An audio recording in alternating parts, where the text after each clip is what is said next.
Hello and welcome to FPL IQ. I'm FPL Rob. FPL Hall Rob would be a good start. I'm joined by Planner TN and teacher Lucian. And today we're going to go through the first 4 game weeks and sort of the mistakes we've made and the lessons we've learned, because the idea of that we like to talk about is how to improve as FPL managers, and not just looking back and saying, oh, this was a mistake because they blanked, but looking at more of the decisions we made as to why this happened. So later I'll talk a little bit about Edsay. I don't feel that was a mistake, but he's blanked like 3 out of 4 games. And then we're going to go through each of the teams and have a look at some preseason predictions, because here we don't just like to give predictions and ideas and sort of not back it up, or give like 100 predictions and then just talk about the successful ones. And we're going to talk about each Premier League team and have a look at our predictions and the old predicted lineups, but then look at the teams going forward. How have these teams made us feel in the first 4 game weeks? So first, I'll just say hi to Tien. Tien, how you doing?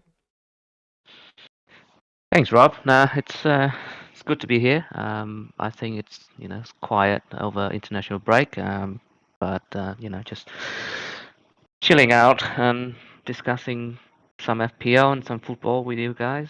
Yeah, feeling good. And Lucian, how you doing today, bud?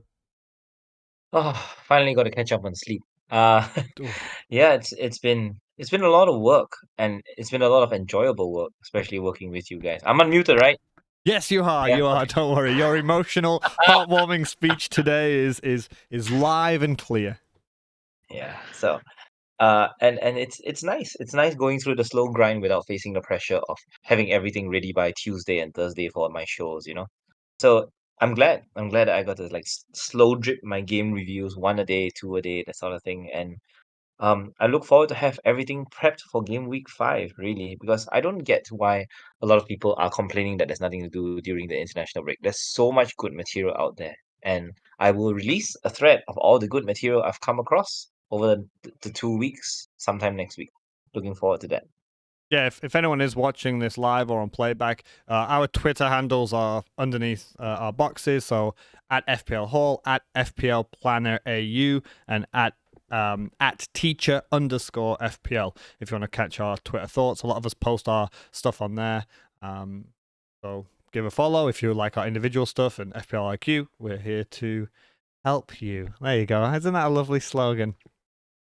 So we're going to get straight into the regrets and lessons learned. I'm going to spiel through mine. So on the screen right now is my current FPL side.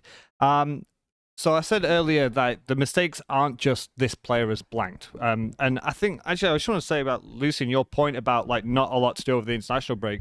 I agree, because now we have more time to really analyze our future moves with the information we've got, and we all have like full-time jobs, like, and now we've got a good period of time to really, with the information we've had for the first 4 game weeks, go out and spend that time to really analyze future moves and players that we want to bring in, and if you're going to wild card, when you're feeling it, and I mentioned last week about really looking at your transfers and comparing the player into the player out, and now we've got time to do that without that time pressure of, for us, it would be like a Friday evening deadline. So matches finish for us on, say, a Monday morning, and then we've got to do all our analysis and everything by basically Friday afternoon. So sometimes international breaks are pretty good. I just don't like them to be as often. I think I saw somewhere international breaks are going to be like once a month for the next 3 months or something. Twice a month or so. Oh, I'm not a fan. Anyway, we'll That's get. normal though. It's normal though, isn't it? I think it's Yeah. more. I thought it was a bit more this time. It felt like it was 2 over the first sort of half of the season. I think it's 3 in 3 months now. Too much. So Okay. I'm going to start with the first one. The first mistake, I'll openly admit, was my not shield picking. We've talked about not needing 11 differentials before. Like, it's not good to go with the whole template, and it's the so-called meta move where you just choose a player because it protects your rank. But it was a bad decision on my behalf, regardless of Estupinian's points, because even though he was off for a flyer, I shouldn't have picked Steele over Estupinian. It's a straight fact. Like, what did he start the season at? Something like 55% ownership? Sure, it was over 50%. Wasn't he the second highest owned player in the game, or third behind Saka and Haaland, right? And it was wrong. I'm happy to admit, regardless of points, start the season with a couple of shield picks. You don't need 11 differentials to start the season. Second point, I should have backed myself more. I backed myself in game week 1 with a bench boost. And I talked a lot about how bad Fulham was on the show and on the Twitter thread. I talked about, especially about Palinha, they were like the worst, and they were expected to be even worse. And I know Lucy knows, but I think Tien, do you know Just Gabriel on Twitter? He's really good with like matchups and stuff, and he mentioned about potentially triple captaining Haaland, and I posted my thread, and it was like, yeah, I was going to do it, but I didn't back it. And there was, I think it's Alex M4FC, I think it is, on Twitter. He's like really good at Man City analysis. He does some really good. He's done already, I think he's done Foden threads and Rodri threads, and he's just won an Alvarez. Really, really good content if you guys can come across that. And we talked about it on there, and I didn't back myself, and I usually do. And it is 100% because of the whole traditional double game week, play your triple captainship. And I should have backed myself. It's a game, and I didn't, and I chickened out because I just went with the traditional thinking. I shouldn't have started with Jackson. And it's easy to say that because he's blanked and he's got yellow cards, and he got, was it 7 points, I think, against Luton, which is fine. He scored. He plays well. He's 5th of all players for expected XGI non-pen goal involvement. But I shouldn't have started with him because there's far too many new players in that team. He is a young, slightly inexperienced striker. Poch, even though I still think he'll be great, new manager. The only exception to a new player in the Premier League, especially if they're young, is Haaland. And it's like Jude Bellingham at Real Madrid. But we're talking about generational talents that have already proven themselves on the big stage. And I fell into the Werner Havertz trap again. So if there's a regret I have, or something I can take going forward, I shouldn't be starting with players that, teams that are volatile with huge ins and outs, a new manager and a new player into the league. Preseason got me 100%. I saw him in preseason. I thought he looked sharp. He looked great. And that was a mistake. I should have just probably gone for a Watkins. I don't regret going Etse. I don't regret that. I don't feel as though he was a bad pick.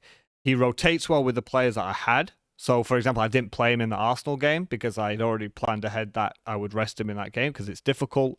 And he's on set pieces, potential on penalties, talisman, 90-minute man. I already had Matoma and more expensive midfielders because I didn't have Salah, so I didn't have to sacrifice any positions or money for other players in my team.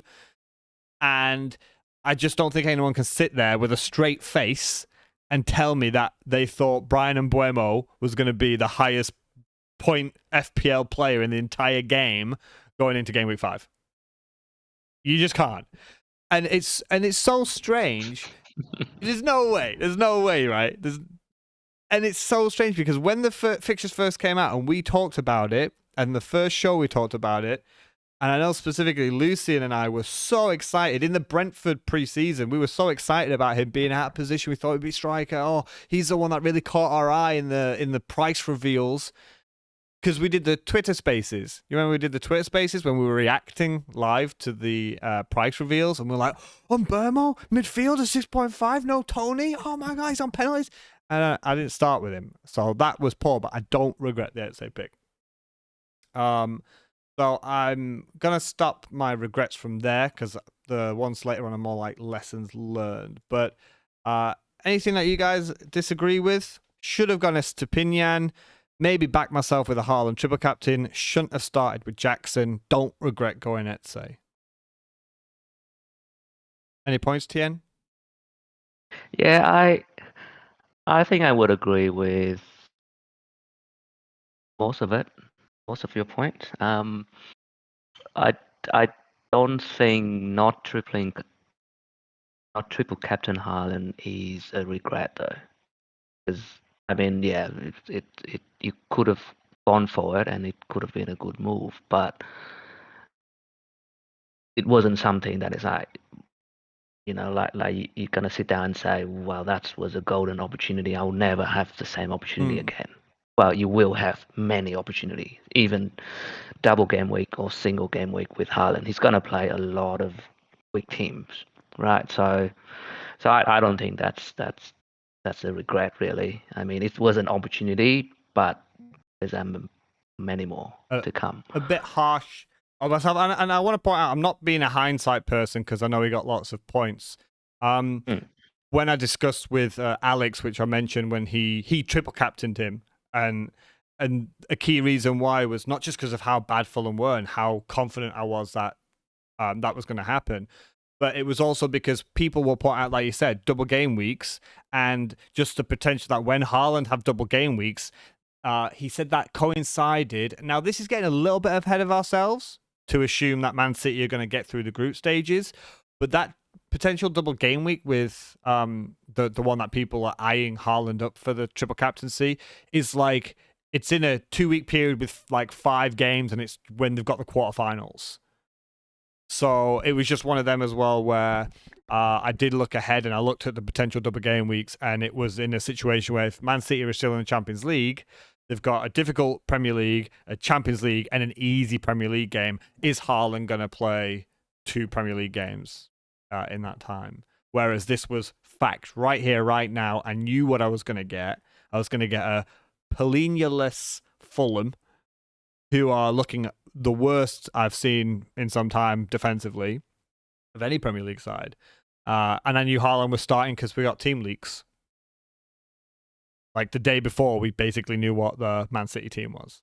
But yeah, what? Just any ideas, Lucian? Before I just ask you guys about Eze. You agree with that? Just the triple captain's not as. Okay, so I have this philosophy about regret, right? Time spent regretting things is time wasted. So, um, I think the most important thing is that after you regret making a move, you immediately come up with a call to action to see what you can prevent and to see what you can proactively improve. So the things that you've mentioned here have very straightforward call to actions, such as having a more straightforward balance in terms of popular players versus differentials. At the same time, the whole thing about targeting Fulham is about trusting your gut in identifying a weak team that everybody should be targeting and, timing fixtures with the right moves.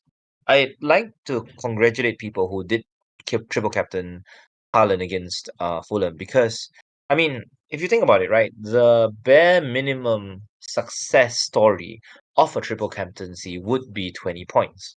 I mean, plenty of people did it last season when Rashford had Leeds and somebody, Leicester. So I think 20 points remains the bar. And I think the question comes down to whether there would be another potential differential captaincy that would pop up in a similar manner. Not just Haaland, really, but just any other scorer that's in form. Because a 20-pointer is basically 2 games of scoring a single goal, maybe 2 assists each. And given the likes of Madison and Man United and perhaps even Chelsea and Liverpool having the potential to get decent double game weeks, I wouldn't be surprised if other people came up with 20 odd point triple captaincy scores later on in the season. So still, we have every single chance of catching up.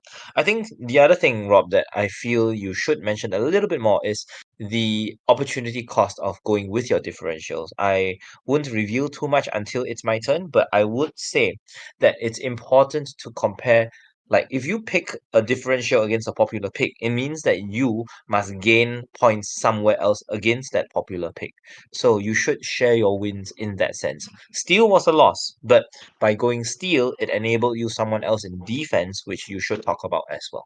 So that's all I'll say. Yeah, I think I did mention later a similar thing about like for those who have Salah who goes and scores 2 goals, but what have you sacrificed to get those 2 goals, right? Yeah, Salah got you 2, but everybody else blanked because you've had to fill it with 5 million players. Whereas people are full of 8 million players who all got 1 goal or 1 assist. So it's a good point. Okay. So Lucian, you're next on the docs on the order. So if you want to talk about your regrets, I think TNA Tien and I might have an idea as to a regret that might happen even before reading. I think regrets once again depend on how you make the mistake. So in some cases there are certain things you cannot foresee, and then there are certain things where are risky and you're aware of the risk and you get burned by it. That's still considered normal because you are aware of the risk levels in the first place, and then you have rash decisions or brain farts, like uh, a certain Arsenal forward. I think for me, in general, if I were to look for commonalities, I would sort of regret picking new players that come into big sides and assuming that they do well. It's really, really difficult trying to tell the difference between a James Maddison and a Kai Havertz before a single ball is kicked. But the question comes down to how many players like that, how many players of that ilk you would consider. And the irony here was that I did a really popular thread analyzing Spurs and concluding that Madison was the pick, and I did not pick him going into game week 1. So I that was probably the one regret I had, putting so much effort and work and heart into coming up with something genuinely a gem and just not following through with it. So that would be my call to action for after game week 4. Whatever effort I put in, I must follow through on it and just get the gem and back my own analysis.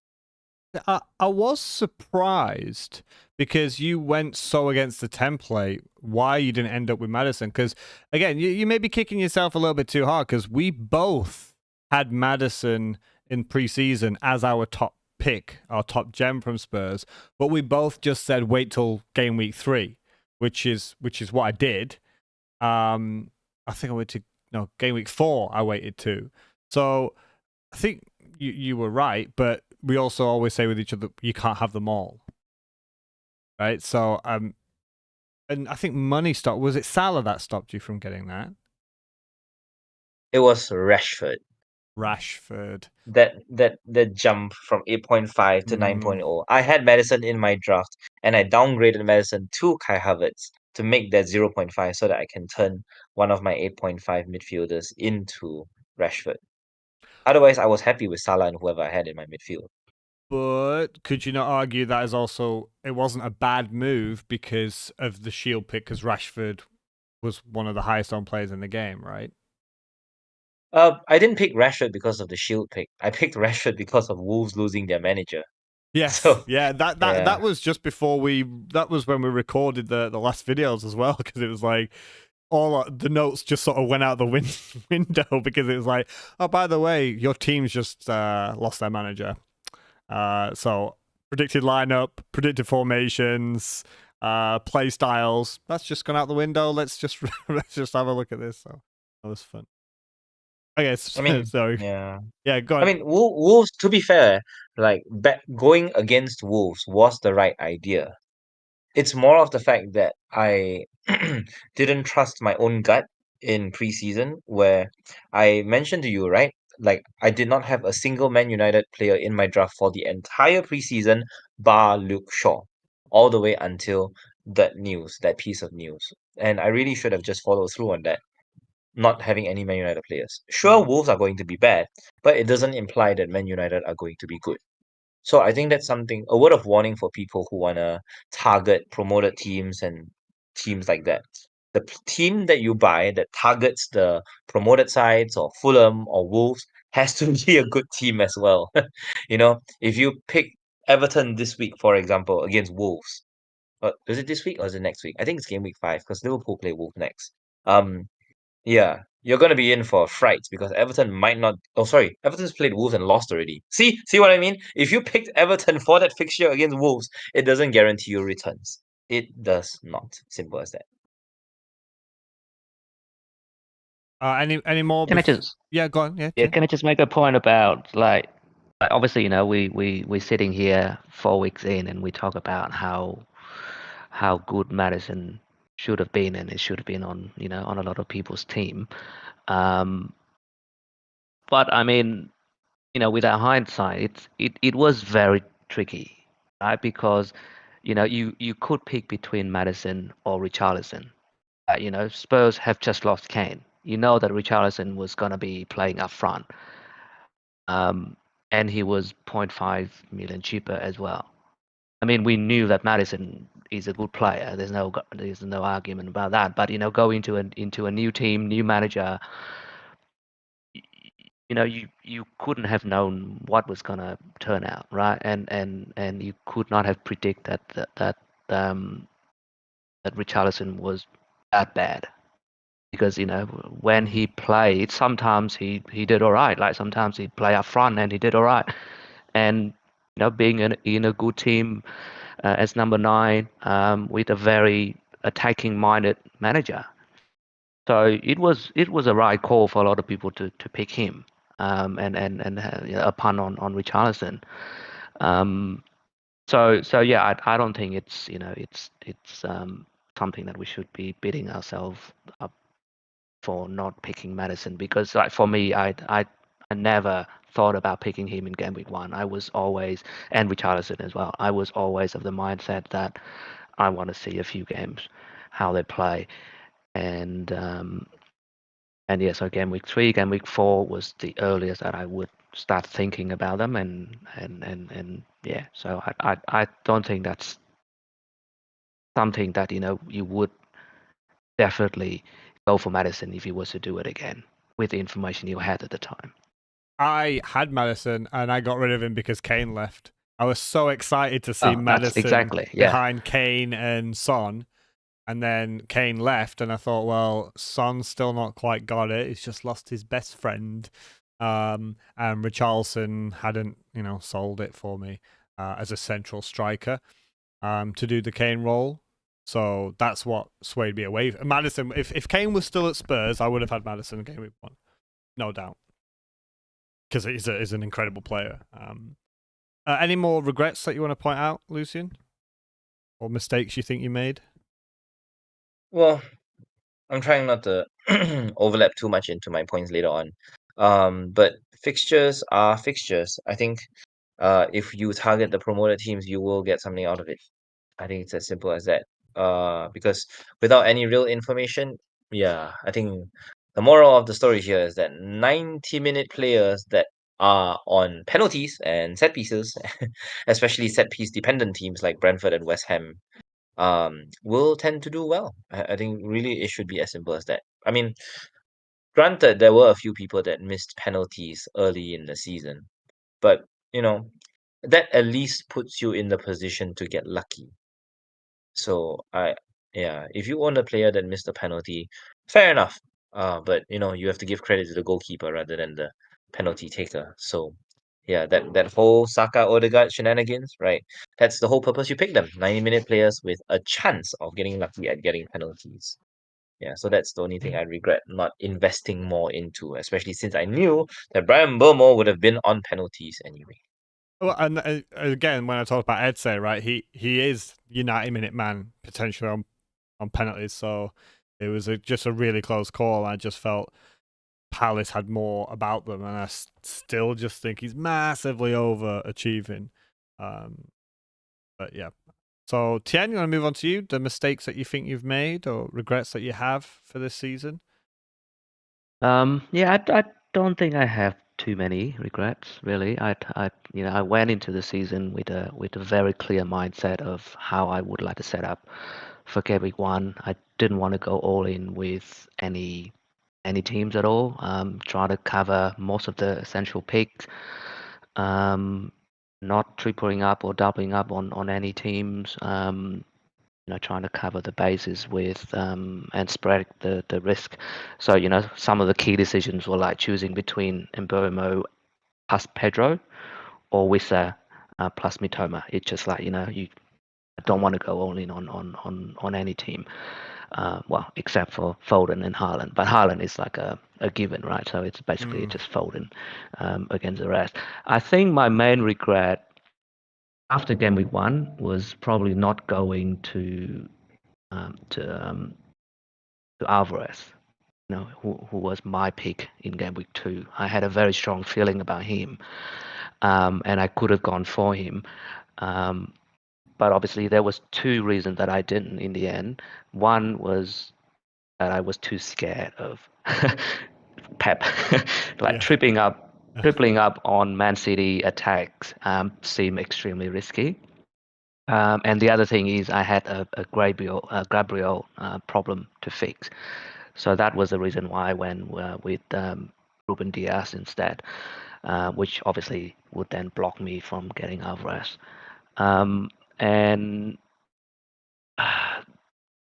going with Pickford in Game Week 1 is probably a mistake. I think I placed too much weight on the fixture without thinking too much about how bad Everton could actually be. I didn't think that they would be that bad, but they was actually quite bad. So there's a slight regret. I mean, not a massive one. I don't think picking any other goalkeepers would have been a lot more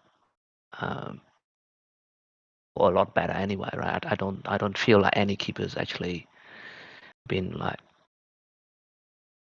putting out a lot of I'll points. tell you now that Pickford is the joint worst keeper to have played all games. So Oh, he was, yeah. He's bad. I mean, he's bad. I don't mean ability. I mean literally point wise. He is joint worst with Burnley's James Trafford, and that's because Spurs just smacked 5 past him, and Villa and City put 3 past him, and Pickford is joint worst with 5 points for the season, and that includes Steele on 5 points, who has only played 2 matches out of 4. Yeah, he's pretty bad. Yeah, and Verbruggen's 2 matches as well, and he's on 4 points. So I disagree. Just about the fixtures part. When we talk about lessons learned, I just feel defensively, I don't think that was a mistake. Everton, I know what you're saying. Everton are so bad, they just avoided relegation, but we knew how much of a defensive team they are. They set up as a 4-5-1. They play like 3 defensive midfielders. Like, they don't create a lot, but when you've got the goalkeeper, you don't care how much they create. You want a solid defense. And I still don't think Pickford was a bad choice, because for the cheap goalkeepers, we didn't know Areola was number 1. Turner hadn't gone from Arsenal yet, so you can wipe out like the 4 million goalkeepers. Flecken wasn't nailed because Raya was still at Brentford. We didn't know what was going on there as well, so we weren't fully sure if Flecken was the right call. And then after that, it was just the other 4.5 millions, and Pickford had by far the best fixtures. And look, they've been really unlucky. Like we said about Everton underperforming in terms of goals, are like the worst. Like in the first game week, they lost 1-0, and they should have won that game 3-0, but they've lost it 1-0. So I wouldn't kick yourself too hard about Pickford. I didn't pick Pickford because I bench boosted. I had Johnston, and again, I only knew late on Johnson because Guaita refused to play, so I knew that was nailed, and I went with Steele, whereas most people couldn't because they had like Pedro, Mitoma, and Estepinian, right? So not many people went with Steele. So when you erase the ones that people couldn't go for, like Steele not nailed, and he's not nailed because he's only played 2 out of 4 games, I think Pickford was still a great choice. Lucian, what do you think about Pickford? Would you think that's a mistake? Yeah, I identified very early on that Pickford was a major weakness in the template where people over depended on fixtures. Uh the truth of the matter is that we mentioned in our Everton video, yes, Sean Dyche did have a defensive philosophy that worked in the first 3 games when he came in, but he got found out, and Everton were losing games and like barely winning at home. So I wouldn't say that Sean Dyche, as of now, is a super defensive team because he has decent attackers in his side. And even to the point where you say that he has 3 defensive midfielders, Dokore and Onana are both capable of scoring goals. Very, very capable of scoring goals. So it's a matter of how they are defensive because Everton don't play like Burnley. They don't sit deep and wait for players to come onto them. They're actually really proactive at home, and that's how they were exposed by Fulham's wingers that came on after half time. Same things with Wolves, where Tarkowski and Keane right now they just can't handle players who are better than them, and that's how Kalajic got the winner when Wolves played. Um, yeah, sometimes I laud the fact that you picked Steele along with me because the fact that Steele didn't play 2 games for us meant that we could have had either Turner or Areola come on for points, which is not a bad thing, you know. I mean, the 2 games that Steele didn't play, I don't know about you, but I'm very grateful for the 8 points Yeah, that yeah. Turner gave me in those 2 things. It's great. It's great as a differential play. I completely am okay with that, you know. Yes, we lose out on the 8 points that you get, right? Because Estupinian ended up on 21, and if you added your 5 Steele points with the 8 Turner points, you'd be only 8 points worse off. It's not that bad of a play. The question is who you had in defense because I had Serge Aurier with his 10-pointer. You know, yes, my Tarkovsky pick suffered alongside Pickford, but at least when I rotated my Everton defense with my Forest defense, I got the one up because Forest, well, Turner conceded against who did Forest beat? Was it Sheffield United? Chel- Yeah, who, Notts Forest in game week 4. the game week 2, game week when Forest had the good game after Oh, Arsenal. Sheffield United 2-1. Yeah, so they conceded that wonder strike against Gustavo Hammer, but in the process, Serge Aurier got 2 assists, which was exactly why I picked Tarkowski and Aurier as a rotation instead of Pickford at Turner in the first place. So, I mean, you've got to always look at your alternate strategy, right? If you say that you pick Steele because other people are committed to Mitoma, Pedro, and um Estupinian, who did you have in defense? So, They've done terrible. yeah. Defense has done really bad. I think defense has done bad for most people. Anderson had like a 9-pointer on my bench. He was my hero in my bench boost in game week 1, but as a whole, defenders have been poop. Basically, they're not getting points pretty much anywhere. You've got one more regret here, Tien. You went against your own mantra. Yeah, so that's the thing. Like I say that I started game week 1, and trying not to tripling up on any teams, right? But then I went tripling up on Chelsea And Man just City. You've because, done it twice. and Man City. I think Man City is the exception because Haaland is you don't count Yeah. Haaland. You don't count Haaland. So basically, it's not really a triple up. But Chelsea is probably a team that perhaps in hindsight might not be worth tripling up. Like the only thing that go for them is obviously the features are really good, right? So I got Chilwell from game week 1, so that was sort of like to prepare for the good run of fixtures, so I don't regret that. I got Sterling in before the 19 points, so that's not a regret. But then I got Jackson in last game week as well, and I started to feel like I didn't feel very comfortable with that. Then there was no real other alternative because I couldn't get Alvarez because of the tripling up on City already. Um, and I think going back to your point earlier that pick Jackson from game week 1. I feel a little bit bad picking him up last game week. So I can imagine your pain picking him from game 1, and I can see the frustration. I understand that, and a lot of people are selling him already. I think he might be the top transfer out this game week. up to now, which is very strange because he's still putting up very good underlying numbers. Like I think he's second best in terms of XG behind Haaland.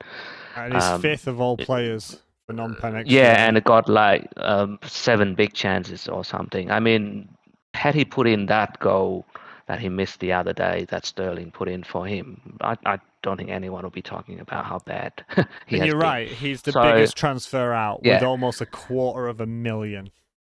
yeah. So I think whether you count that as a regret or a mistake or whatever, selling him now, in my opinion, is a bigger mistake.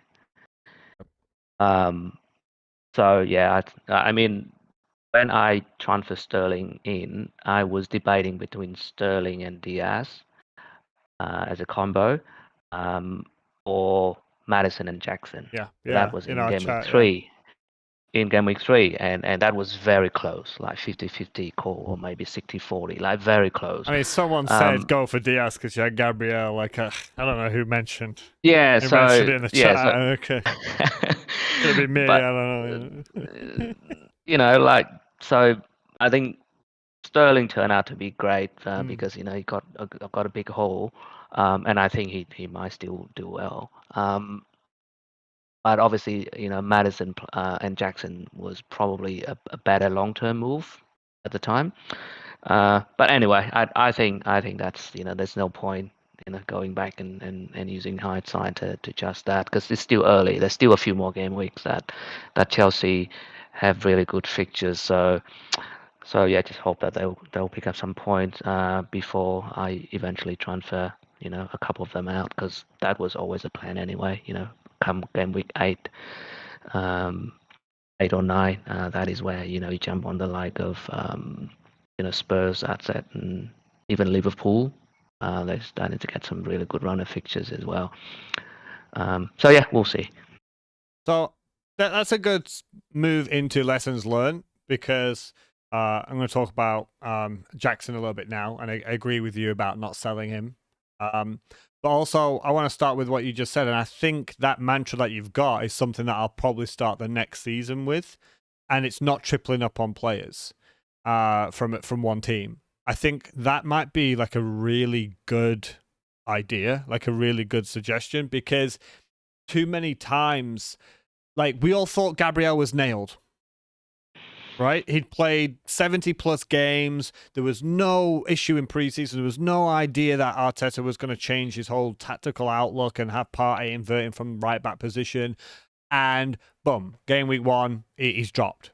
He's out. A guy who we all thought was like stone cold nailed in that side, and he wasn't. Or just a team that we really think is going to do well, like Liverpool. They're going to be back. They're going to be amazing. They've got a great run of fixtures. They start the season and they're cold, and they're leaking in goals. But we've tripled up on them, and we were wrong. We thought they were going to be great, but they're not. So I really think starting with a max from 2, no matter how tasty the fixtures look, or how much we think they might be nailed, I think starting with 2 out of 3, because at the end of game week 1, use your free transfer and make it 3 out of 3 if they've done something to really confirm it to you, right? So I think that's a good one. But we'll go into lessons learned. The first one, I just put, I am being more patient. I am a very impatient manager. I'm very easy to make early moves, and not for price drops. I always think that's a bad move. Unless you've got your heart set on one player and it's like a 0.0 million chance that if you don't move, you can't get that player. That's when I would make an earlier move. But especially because I don't have Salah and money this season is just not a problem. I don't care that Edsay's gone down 0.2 million. And just being patient with my transfers, but patient with my players. So I've spoken a lot today about Edsay. I'm not angry at Edsay. I think still he's been a great player. I've enjoyed watching him. I think he's been very unlucky. And I would have been more annoyed with my life and my FPL life if I would have just sulked in game week 2 or 3 and sold him, and then he's gone and got like 8 points against Wolves. When I knew I chose that player for a reason. And it's the idea of before you start the season or when, and you bring a player in on a transfer and it's not working out, this is why I keep saying about really analyze your transfer moves. I really looked at Edsay and he was everything I wanted him to be. I dropped him against Arsenal to the bench because that's what I felt I didn't want to play him in. He did really well against Sheffield United. He didn't get the points, but he's still blanked. He blanks in game week 3 and then game week 4 he gets the points. So coming to Jackson, highest sold player this game week. He can't keep his mouth shut with the referee asking for yellow cards, so he's getting 1 pointers. He's not even getting 2 pointers, and he scored 1 goal. But I put here, I'm not going to sell him because the fixtures are still good. He's 5th for non-pen XGI. They've got the fixtures. He's still the striker. He's still going to get the chances, and it's like, if I started the season again, I wouldn't have started the season with him because I said it was a regret that I had. But the milk's out of the cow now, so there's no point trying to put it back in. It's out, so let's make a cup of tea with the milk. So don't sack him off now when he's actually posting good stats. He is getting positions, and once he starts putting them away, Tien, you said it yourself, right? If he puts away that horrible 6-yard miss where he's flicked it over the bar, you wouldn't be looking at 240,000 transfers out. And the most transferred out player in the game week. And they've still got that run of fixtures because when we look at the first 8 game weeks for potential wildcards, Chelsea's run is still fantastic. They've got Bournemouth, Villa, who are still leaking goals. When we talk about the teams later, Villa and Newcastle, I've got no idea about them. I'm so absolutely stumped. Fulham and Burnley in the next 4. And I don't think he's going to get dropped. I don't think suddenly he's going to get kicked out of the side because he's missed 1 chance. He is still, in my opinion, doing good stuff. So more patient. I still don't mind rotating goalkeepers.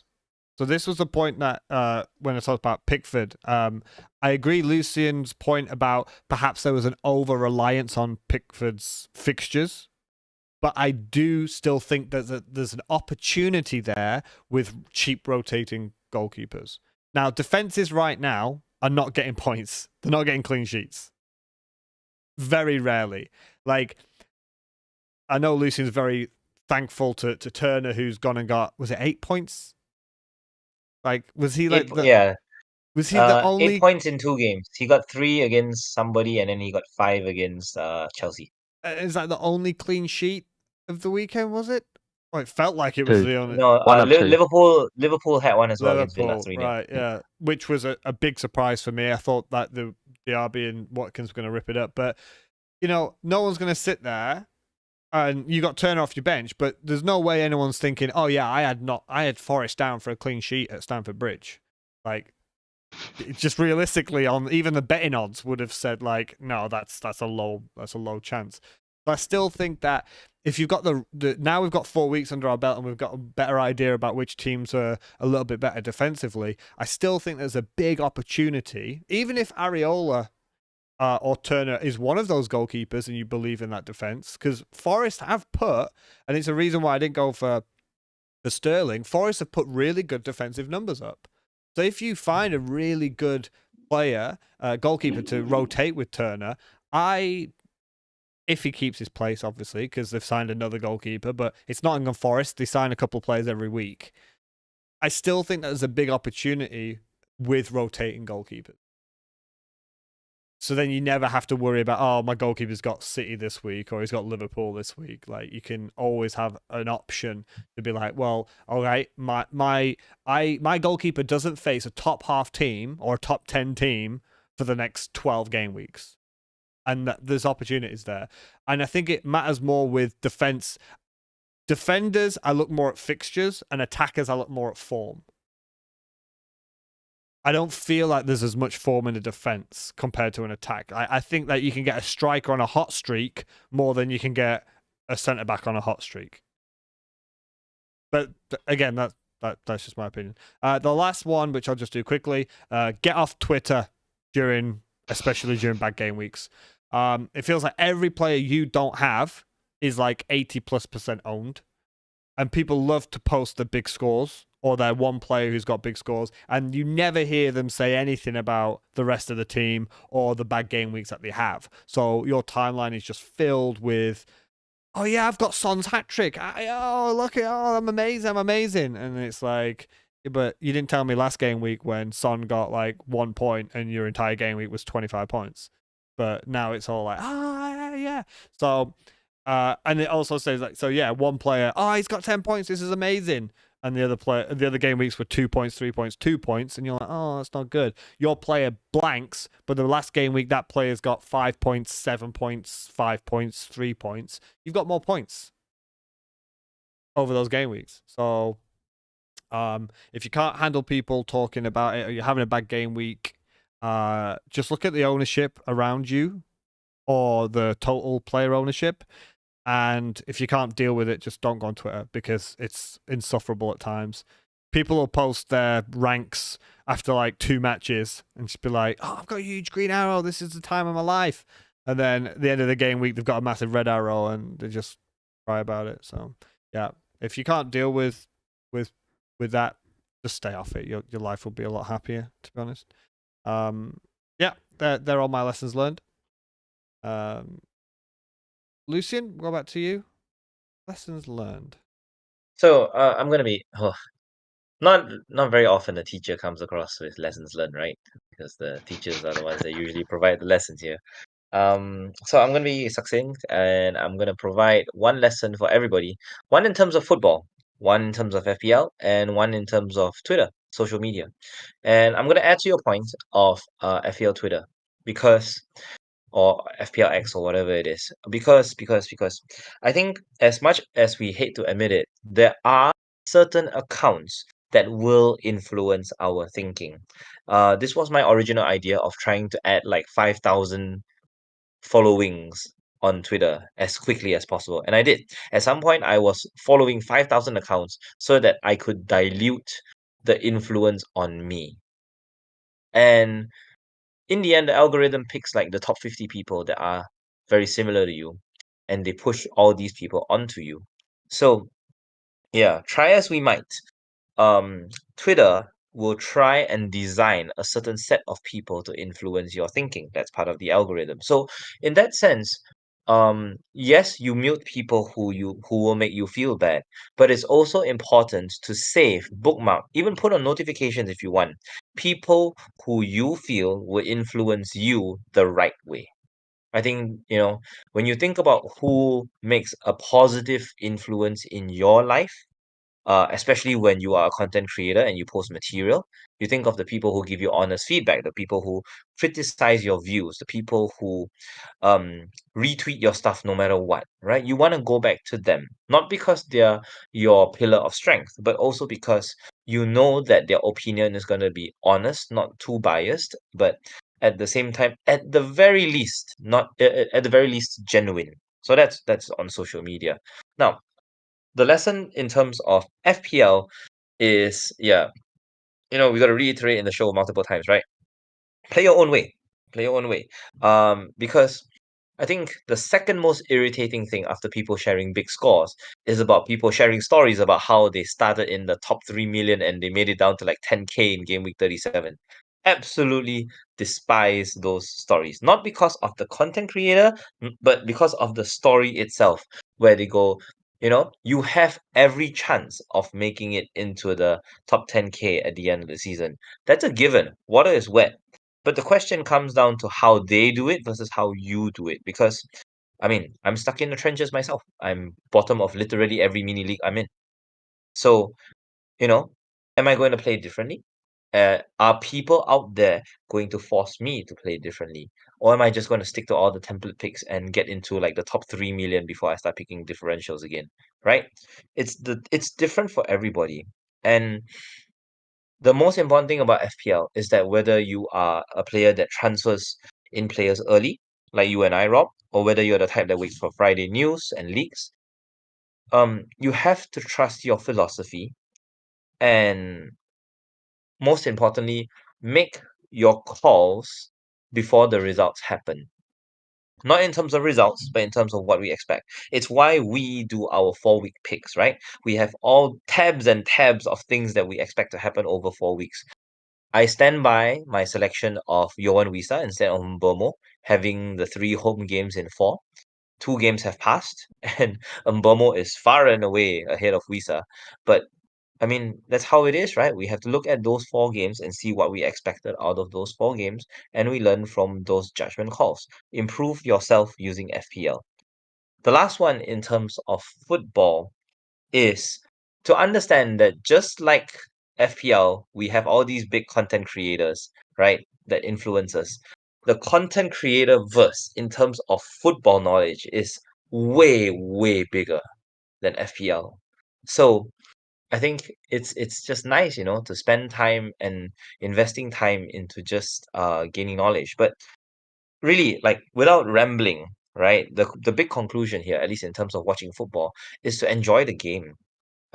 Somebody on chat, right, recently said that he's a Fulham fan, but it breaks his heart. I mean, it breaks everyone's heart to back against your own team. And so it's important to understand that football is different from FPL. You support your team and you back your guys, right? But if you make a decision in FPL that's for the sake of the game, you leave it at that, and you be a fan and you be proud of the team that you support. I think that's more important than anything else. So if you identify as a fan who you feel is going to be the next talisman based on the hard work you've put in or based on the team that you followed for so long to the point that you know all the inside news, stick by it. Absolutely, stick by it. Follow your gut, follow your following, so that you know that you're making a decision that's slightly biased, but at least at the same time you know that it's a competitive bias based on the team that you like and follow. So that's that. Those are my 3 big lessons. Especially like that, you're really right about the content, and I've been perhaps a bit too vocal about my criticism of non-tent this season, but you're right. The influence that it has on you, even perhaps a little bit subconsciously, it is a lot, and it does affect the way people play, and they end up spiraling into worse decision making or following others, and not being able to play the game themselves, not being able to catch up because they're just following the template that tens of thousands of other people are doing. That I think is a mistake. I'm really looking forward to potentially playing my triple captaincy not on Haaland, just because it's different, and my captaincy as well. But look, we're not going to captain Haaland when he's got Sheffield United and Fulham, because that's just yeah, great. Tien, the lessons learned for you. Yeah, so before I go into my lessons, I just want to add a couple of things on Lucian's points, and I think they're great points. Firstly, play it your way is very important, but more importantly, know what that is. Because a lot of people claim that they play it their way, but if they don't know what their way is, they will just like swing back and forth and playing different ways, and especially being influenced by the outcomes. And then change the way they play because of that outcome. That is not really playing your way. That is like not having a way of playing. So, whichever way you choose to play, whether you want to play it risky or you want to have fun or you want to be template or whatever that is, and try to be consistent and try to, as Lucian said, sort of like make that call before the outcome happens. So that you know why you do it and then you keep doing it again. Because otherwise, if you just keep changing or you go against Haaland captaincy 1 week and it didn't work and then you never do it again. I don't think that's a good way to play, because you should keep doing it, but then learn how to do it. And the other very important point is trying to separate fandom and FPL from FPL. So I support United, but when United are not playing well, or when I think they're not going to play well, I'm not going to pick the Man United players. I only had Rashford since Gameweek 1. I only have him because I didn't trust the United defense. I didn't trust the United attack to the point that I would double up, and I stand by it. And I will not hesitate, and I have not hesitated in the past from picking Haaland captaincy against United or Salah against United, because I think to separate the two. Playing FPL is about maximizing the points. So you do whatever you have to do to maximize the points. If the football goes well for the team, that's great, and I'll celebrate that. But yeah, I won't let that impact my decision making. So into my lessons learned, I still think. Just want to tag Yep. on to what you just said about. I think that's a really good point you've added on to Lucian's good point about the captaincy, because game week 1 he gets 13 points. That's pretty hard. A lot of people would be put off going against him. If you went against him in game week 1 and he's punished you in that first game week, and you're like, oh no, I don't want to risk it again, and it's got to game week 4, and you've just been like, I'll risk it again. I'm gonna try and go against Haaland this week, and he's just got 40 points as a captain or 20 points. Yeah, I think you're exactly right. I'm really interested to see if there's any way to find out how many people went against him this week and will not go against him for like the next 10 game weeks because of how much he's hurt them this week. Like, so you've got Madison Son has Sheffield United, right? And Haaland has West Ham. How many people you think are going to go for Haaland because they think he's going to score the most points compared to being scared he's going to hurt them? So I think that's a great point. All right, sorry, Chen. Yep. So your lessons. Yeah. So I still think fixtures are king. I don't think anyone is really fixture proof, even Haaland. So we just touch on Haaland, right? You should not go against Haaland captaincy when he plays at home, for example, or against a very weak team. So if you thought about going against Haaland at home against Fulham like last week, and I said in the last week's show that it was suicidal, because that's not a very wise thing to do. But you can still pick your battles. And when he play a very strong defensive team or away from home, well, you can certainly, if you've got a better player in your team, then you can certainly do that. Newcastle. Newcastle. I think the proven methods of picking the teams and doing your transfers is still proving to be the best way to play. So I try picking the best asset from the good teams, having good fixtures, and not going for the second tier covers. Cough, Lucian. Cough. Unless you absolutely have to because of budget, for example, but try to minimize that. So go for the best asset in the teams that you think going to have a good run of fixtures, and picking the right hop on, hop off point is still key to success. So I think I mentioned last week about attacking the template, right? You want to pick a player that you think going to be the new template, but you don't go in too early. So like, picking Jackson and Richarlison in game week 1, for example, was an example of like, yes, you may think that they will become a good pick or a good template pick in 3 or 4 weeks' time. But by that time, if they've gone through a 3 or 4 game weeks of not getting many points, that you lose the patience and potentially selling the players before the good fixture run that you were getting them for the first in the first place. So yeah, picking the right point to hop on, and then hopping off them when the fixtures turn is very important. And I think to be able to do that, you really need to plan ahead and try not to let the outcome bias take over. So avoiding knee-jerking. Like, for example, obviously, when you see your player that you picked that you thought was going to do well this game week, like, Jackson's and Sterling, for example, are classic examples, right? The most transfer in last game week and amongst the top transfers out this game week. That's certainly very knee-jerky in my opinion.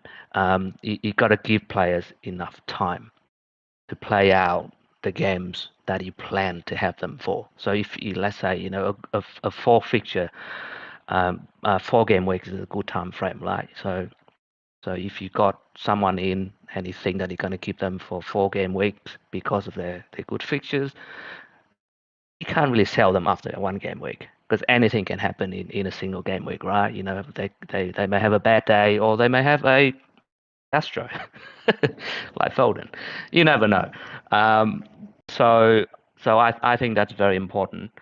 Um, and in the long run, if you keep sort of jumping on and off without that planning, but just reacting to the outcomes, in the long run, I think that will cost you a lot of points because you'll be doing a lot of transfers and taking point hits for no good reason. So um, and I think we would like to think that we've learned a lot from the last the first 4 game weeks of the season, but there's still many unknowns. Like is Son gonna keep playing number 9? So he played number 9 once, but is that gonna be a thing now? We know that he's on pen. Now you know it's yet to be seen. Um, Rashford played well when he moved to the left. We kind of knew that. But now with Højlund coming in as a new striker, how's that going to work for him? And now Man United potentially going to be without Sancho and potentially without Anthony as well. How are that going to affect Rashford and Bruno? How are Pep's going to rotate when the Champions League start? How are Newcastle's and Brighton going to deal with European football? Because they've never done it before, right? So there's still a lot of things that we are yet to learn. So there's no real need to knee jerk and try fixing all the issues in your team because you're like, oh yeah, 4 game weeks now, I know everything. I know what the good picks are. I know what the bad picks are. I'm just gonna clear out everything and fix all issues at the same time. I think we just fix one issue at a time and try not to look too far ahead in terms of like I'm gonna pick this player because it's gonna be good in 5-6 game weeks time because that's way too far ahead. Just play what's in front of you, make the best decision based on what you know now, and yeah, be prepared to react with new information, but not knee jerking. Especially don't let the outcomes um, impact the decision. Work on the process and maybe just chopping out some notes. And I think we do that with our 4 game for 4 game week picks, right? We put down a few dot point as to why we pick them, and then we reassess in after 4 game weeks. Not only how many points they've got, but whether the things that we were hoping to see or the reason why we picked those players are going to play out. So I picked Diaz Ruben Diaz in game week 3, I believe. And I said, I was going to be very disappointed if City didn't have 3 clean sheet out of 4 games. Well, I mean, they lost 2 clean sheet in the first 2 games against Sheffield United and Fulham. I mean, can you predict that? Probably not. No. But it can happen. I mean, now there's every chance that they have 0 clean sheet out of 4. But the reason I picked him was like, well, very good fixtures. I think he was nailed, or he's been nailed for the 2 weeks. So we'll see. But you can't control the outcome. They're still the best defensive team in the league in terms of expected goal conceded. But they just happen to leak 1 goal per game. So you can't control the outcome. You can only control the process. You mean you didn't predict Walker doing a back heel in his own penalty area right near the end of the game? That's amateur totally stuff. Predicted that. It's amateur stuff. I saw that coming a mile away. That's why I've got the. I totally predicted that, but then I also predicted that Edison will save that. So. Ah, right, Well, okay. Yeah, can't Edison predict let us everything. down again. Oh my god, all the time. This is a lesson learned that I refuse to learn because I had Edison a lot last season. A lot. Because I don't trust I've got Diaz now, but I don't trust my any City player to be nailed, right? Usually except for Edison. And I didn't start with him because we didn't know if he was going to start. There was talk about Edison being dropped. at the start of this season, so I didn't go there even with him. I went with Ruben, but I know from last season I had Edison for a long time, and they win games 5-1, 4-1, 6-1, 3-1, 2-1. And it happens all the time, despite them being so good. And we should have known, because I think it was De Gea who had the most clean sheets. So even though City conceded the fewest goals, they don't keep the most clean sheets. That's the problem for a defender and a goalkeeper, because that's what really matters for a goalkeeper. So we're going to go through some of these will just be a really quick chat, because we're not interested in the teams. They're not very good. They don't have players we're looking at. If anything, we're going to talk about why we're going to target them. But we'll go through the predictions and the teams from the Premier League in alphabetical order.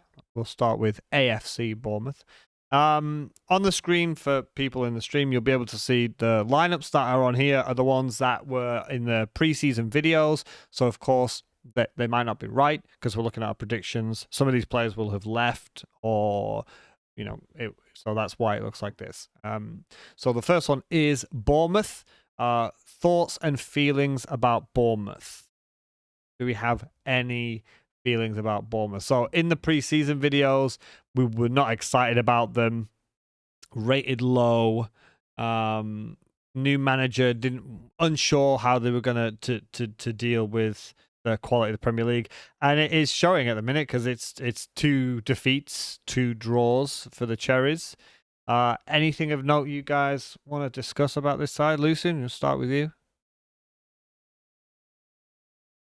Well, they've basically rejigged their entire side to suit the manager's philosophies, and I think Solanke's overperformance will be something that certain people will permanently talk about. I do feel that yeah, Bournemouth, just some people think that Bournemouth are a team you can target, and some people don't. So that remains to be seen, because Spurs really carved them open. Quite a number of teams that can play one touch passing can actually carve them open. Brentford played one touch passing that carved them open. So uh yeah, I think right now, ratings and all that aside, at least you know that attacking wise you can target Bournemouth. At least that's my opinion. That's all really. Yeah, so Solanke's on 21 points. He's got 2 goals and an assist, 7, 5, 2, 7. That's that's really good. That's a lot more than my Jackson's got, but and it doesn't help. They've got Chelsea, Brighton, and Arsenal in the next 3. So, Tien, anything you want to mention about Bournemouth? No, I think I agree with Lucien. We're not Their going there. defensive, not going there, and I think it's a team to target if you got an attacker against them. I know Lucien typed it in the chat, but after this, we'll do any questions and answers or dilemmas or stuff if you want to put them in the chat, just to let you guys know. So up next, a team that there is more to talk about, and it is Arsenal. So, of course, I started with Gabriel in the predicted lineup here. Pretty much what it was. So this was I put Jesus as the forward, but then he got injured, and Havertz is there. Saka, Martin. Actually, this was apart from Gabriel, and Partey going right back. This was pretty good. Arsenal are a team I feel as though I said before the Manchester United game, and even now after that, because they scored 2 goals right at the end, I think they're quite lucky to be on 10 points. They've had an easy run of fixtures. They were, in the end, quite lucky to beat Nottingham Forest 2-1. They beat Palace with a penalty. They drew with Fulham, who I talked a lot about them being really, really poor, and the fact that Raul Jimenez has not scored since 2022. And then they get 2 really, really late goals. Arguably, they could have lost that game 2-1 near the end, and they've turned it around and they've won 3-1. So, I did put it down to Arteta's sort of new style. When we talked about Arsenal Man United preview last week, I said I kept Rashford because if he was going to go against this new system with Partey at right back, he was going to, I thought, have a wonderful time. He still scored. Rashford still got a good good points from Arsenal, but not through the way that I thought it was. So I'm not celebrating, oh, see, Rashford got points. But I'm not as worried about not having Arsenal players going forward. Like if I was to wildcard right now, I said before I wouldn't triple up on them. I would probably just have Saka, as he's the guy on penalties and he's the guy with the big ownership. But apart from that, I'm not that sold on Arsenal compared to last season. Tien, how are you? If you can keep your Manchester United heart out of this from the last game, how are you thinking about Arsenal now and going forward? Any players you'd pick out or? I'd already said in last week episode, right? I only have Saka now, and I'm perfectly happy with that. I didn't have triple up on Arsenal. I have only Saka and Gabriel, and I sold Gabriel, so I'm perfectly happy with one going forward. And as you said, I'm not scared of not having like a Martinelli or Odegaard or a Saliba. So yeah, nothing else to add really. And it's just a drop off, isn't it? They were so good last year. Maybe it's just his new style, but I genuinely think they're lucky to be on 10 points. Lucian, thoughts on Arsenal going forward? Well, you know how it is. The only constant is change. Arsenal over the last 4 games have changed a lot, and they will continue to change as Gabriel Jesus comes back. So let's just watch, wait, and enjoy whatever Arsenal players you have. Simple as that. Yeah, in our preseason, we went for I went Saka, Jesus, and Saliba as my top 3 choices, and you were Martinelli, Odegaard, and Saka. No surprises with the ones. I look at Saka and he scored a penalty, but I just look at his points, and if he wasn't on penalties, which we thought he might not be because Odegaard took it against Crystal Palace, 65% owned. Like it sounds silly to look at ownership like that. But if ownership stats were blind, and I think that'd be a really interesting thing to add to FPL, to not know how many people own a certain player, I probably wouldn't have him. I probably wouldn't have any Arsenal. I'd go elsewhere. But his ownership is so high that when he does something, he's got 25 points this season. He's not doing bad. But that's a big one to go against. I think that's the second most owned player in the game after Haaland, so just not worth it. Now, Aston Villa. This is the team that, along with Newcastle, when we talk about it, I can't figure them out. I don't know what it is. I was singing Emery's praises before the season. The stat that I came across was if the season started from game week 15 when Emery joined, Aston Villa would have been 3rd in the Premier League. They added Pau Torres, who came with a big reputation. They added Yuri Tielemans, which gives them that more meat in midfield. I thought they made smart signings. They didn't lose any key players. I know Mings got injured early on. And it just feels like I don't know what Aston Villa side's going to show up. Like Newcastle, it was like I don't know what happened there. They got absolutely killed 5-1. They went toe-to-toe on Tyneside and got smashed. But then they smash Everton 4-0. They smashed Burnley 3-1. So you think, all right, now we're going. Now they're getting it. I sat here and I was excited to have Diaby, who I think still could have got something against Liverpool. And people with Watkins were excited to have Watkins against Liverpool. High line, leaking goals, still no 6 to protect Liverpool. And Liverpool smashed them 3-0. And they didn't even have Van Dijk. Like, I have no idea. Maybe Villa's the perfect team to rotate, in the sense of when they've got a, quote, easy fixture, they're doing the business. But when they've got a competition rival, like a top 6 club, they're getting smashed. So I think going forward, they've got Crystal Palace at home. I'll play the RB. I know Crystal Palace are quite good defensively, but I expect something from Diaby. And then I'll probably bench him against Chelsea, potentially, depending on how their defense is doing, or Brighton. Because at the minute, I don't know what they're going to do against the good clubs. Because right now, they've been smashed 5-1 and there's been smashed 3-0 by teams they're supposed to be going toe-to-toe with. So, yeah, I'm just unsure why it's not clicking in the big games.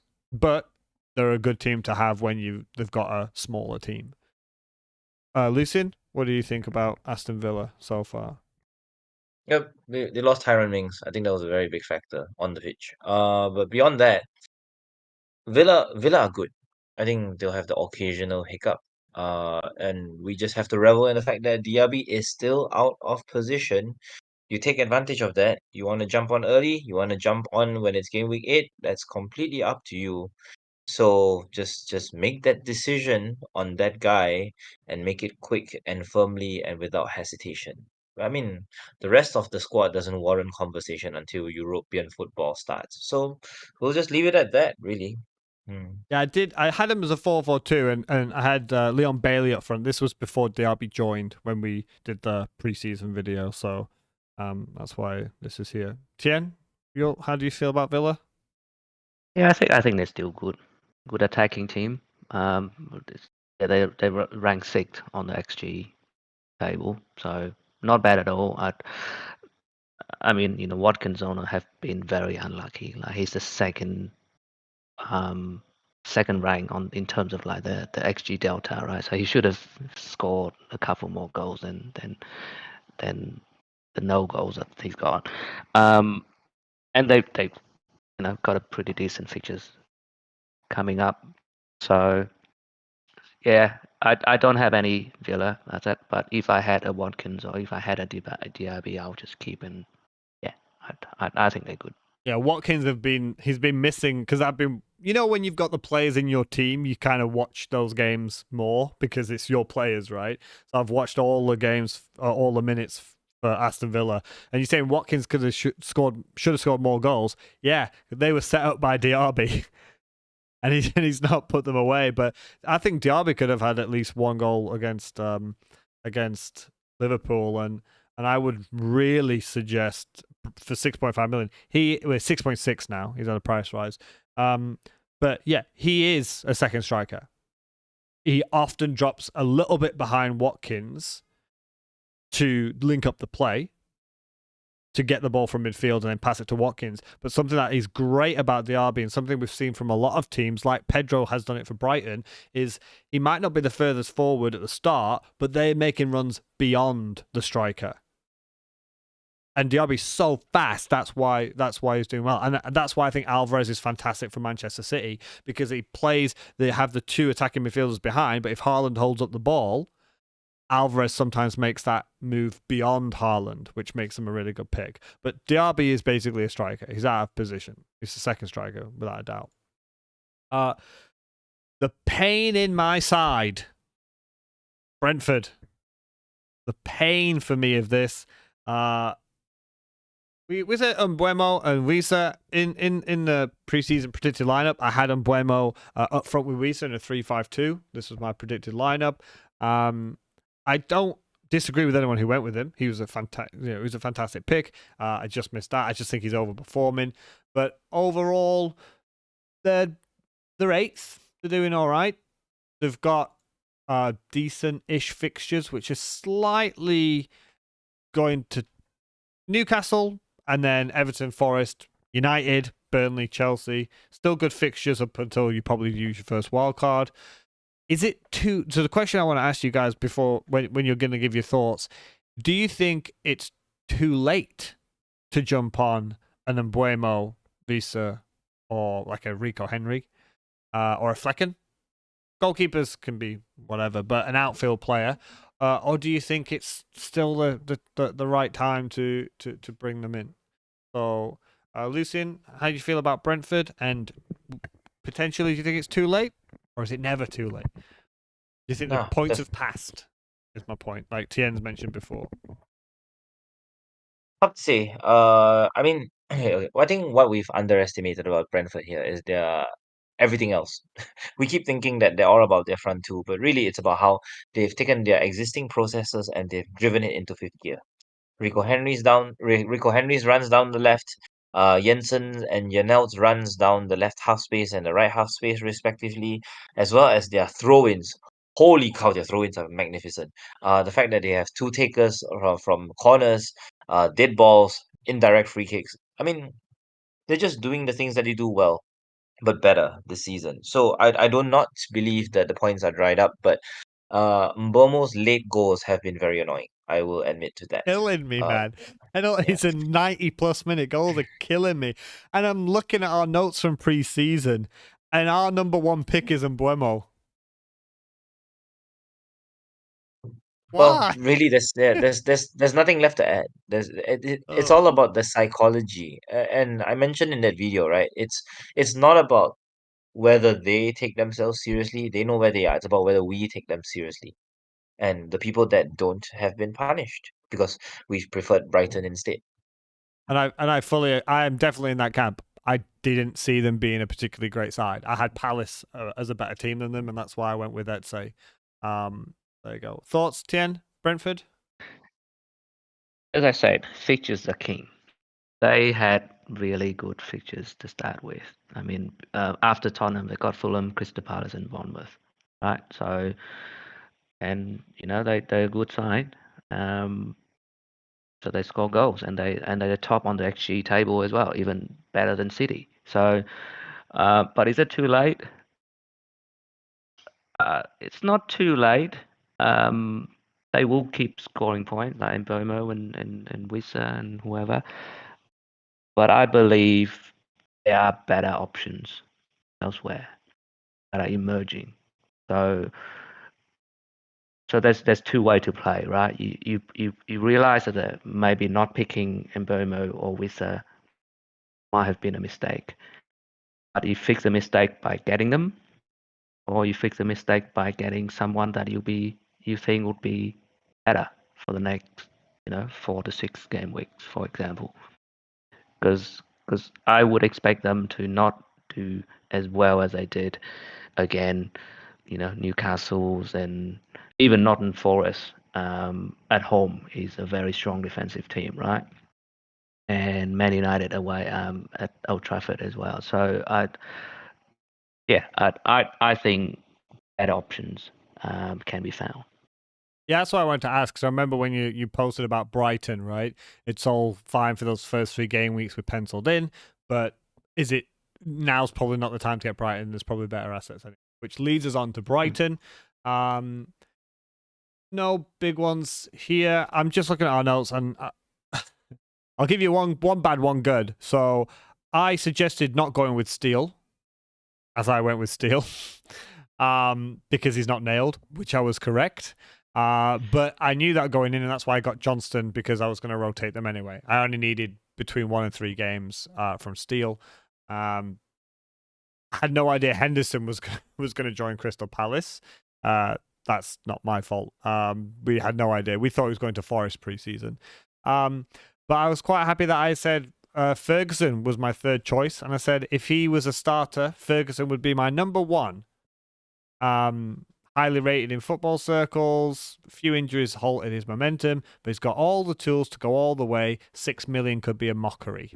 Was my notes in this. I think he is massive. Scored a hat trick, and I still believe that if he starts for Brighton, I think he is the number 1 choice. Is it too late to go for Brighton? I think I personally have been surprised. I thought that they were going to be better defensively. I think they're third worst in the league for expected goals conceded and all the chances that they keep conceding. Fulham are way out the worst. And then I think it's Sheffield United as the second worst. And then it's Brighton. And you're like, whoa, Brighton are usually like excellent. So I think defensively they've massively shocked me with how bad it's been at the back.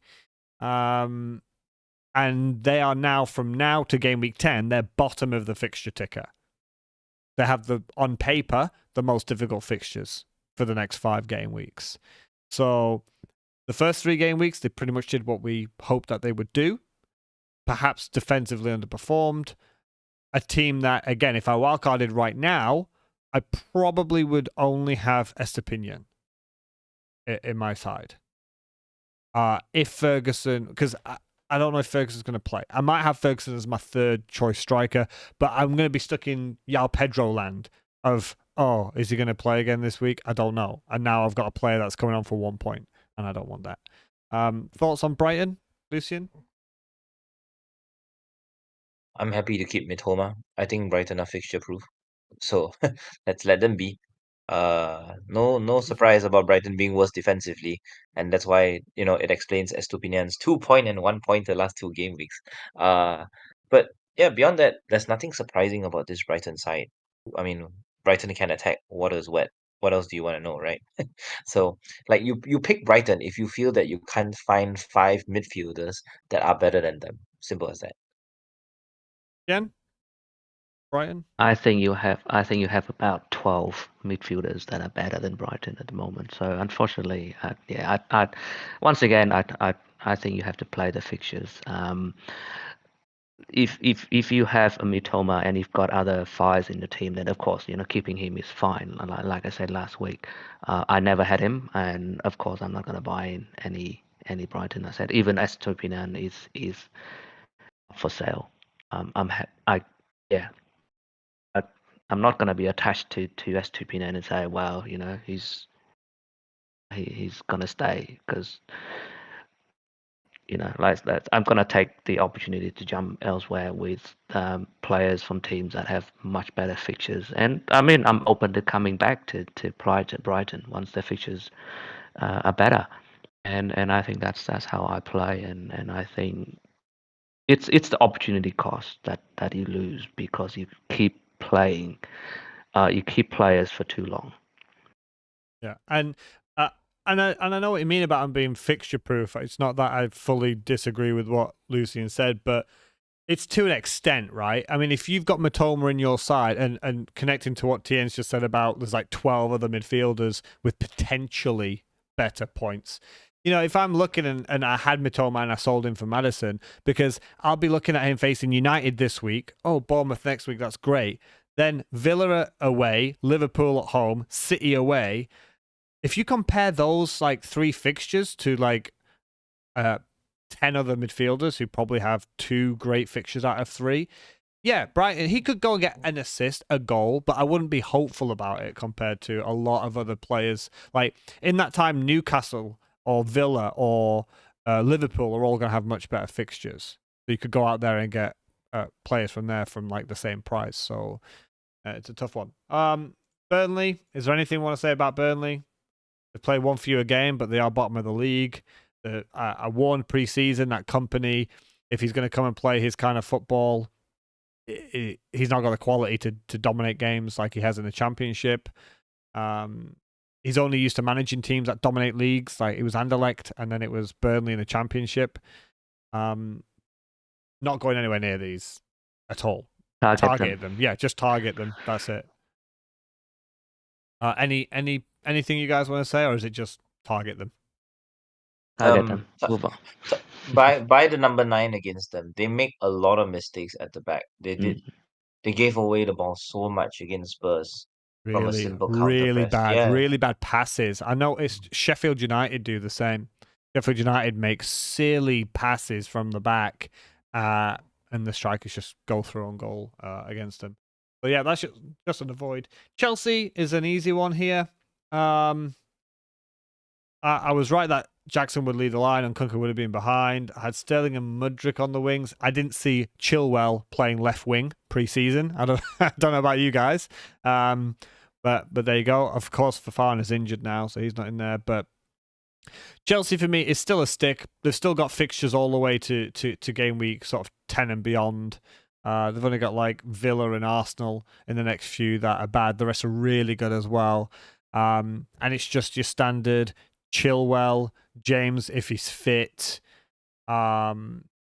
Jackson, Sterling, and I just waiting for the day that I can get Enzo Fernandez into my side so I can just keep screaming release the beast, because I think if they push him forward and let him free, I think he could be absolutely phenomenal for this side.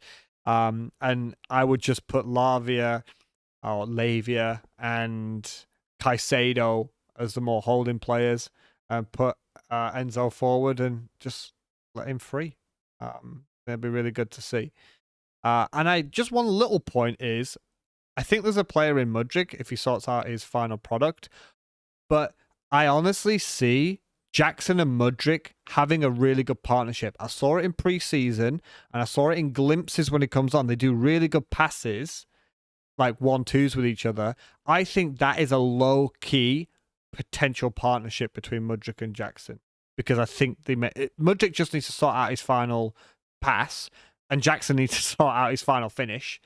But if you've got Sterling, if you don't have him, you hate him. If you've got him, you love him, because he's one of those horrible, selfish players. So he'll run with the ball too long and then do it himself. And if you've owned him, that's wonderful, because you're going to get all the points. But yeah, just a little side note. I think Jackson and Mudryk could actually make a really nice little partnership with each other. But yeah, thoughts on Chelsea, Lucian? Sorry, I'm pulling up my most recent notes from Chelsea Forest, and I realized that they're not done. uh yeah, Chelsea. Just okay, I think the biggest question mark is where we rate them.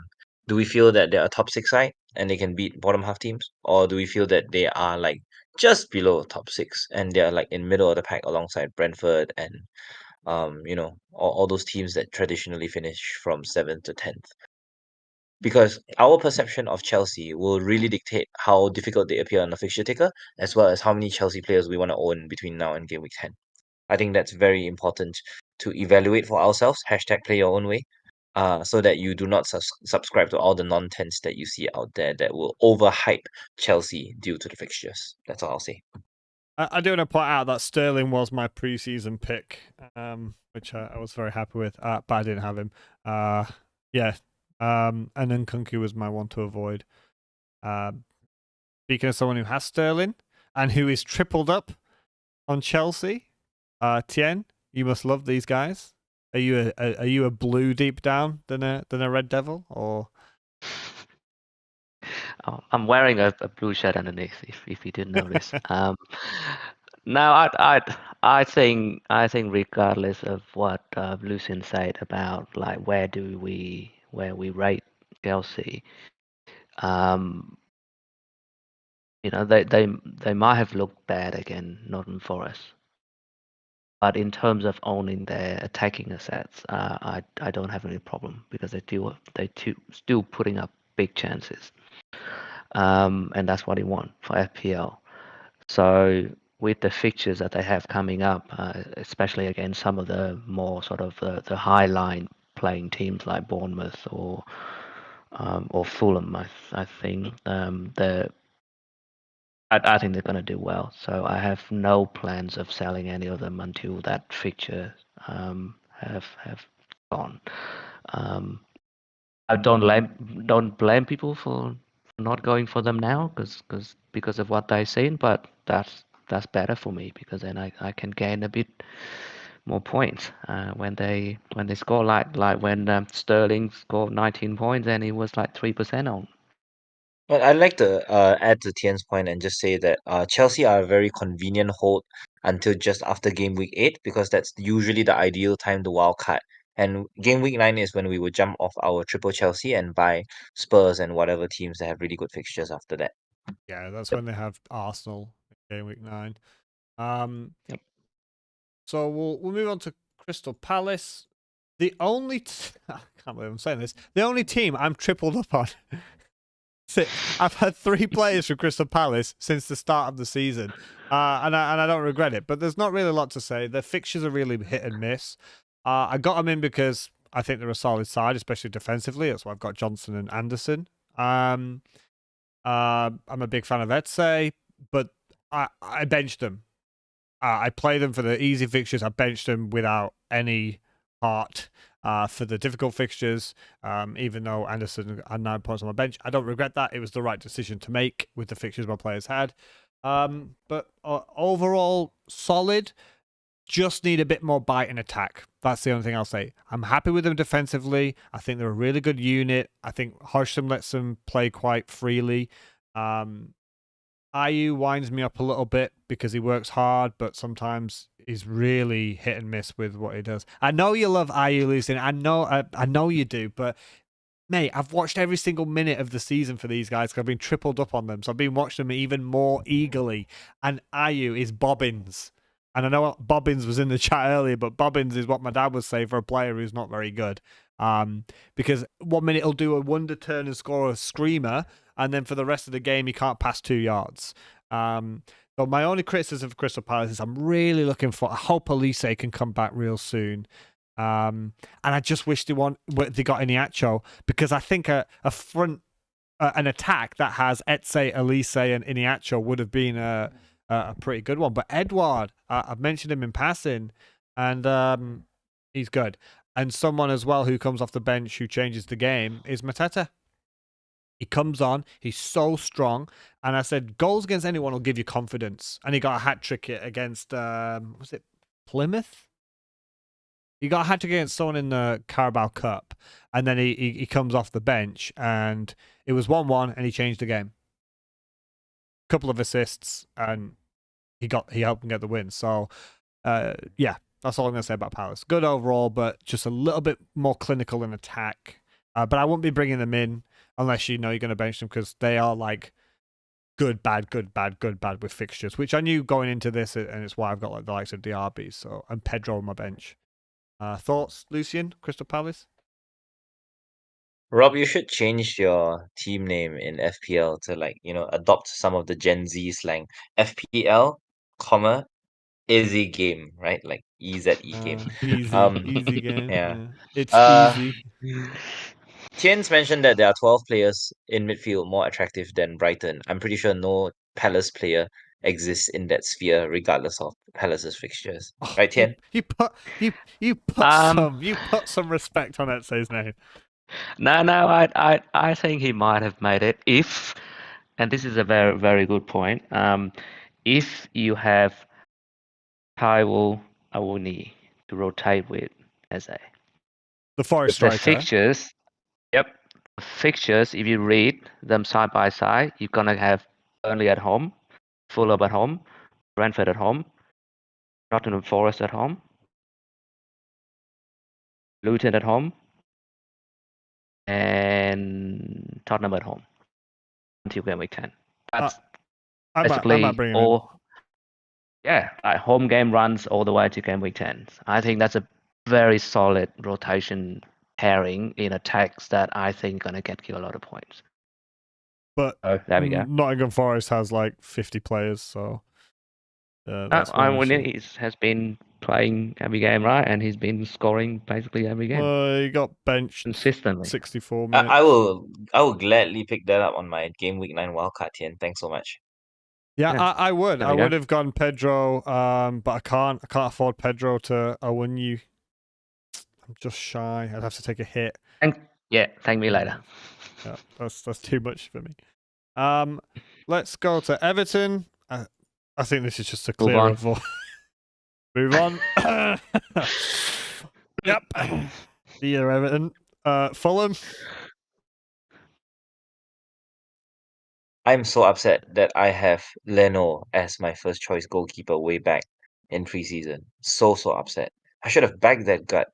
But I do want to mention about Everton because Danjuma and Beto are going to be part of the conversation over the next few weeks, and I just think we should just have a keep tabs on Beto because he is a decent striker and he played decently well against Sheffield United, even though it's Sheffield United. But yeah, just keep tabs on Beto just in case. I would agree with that.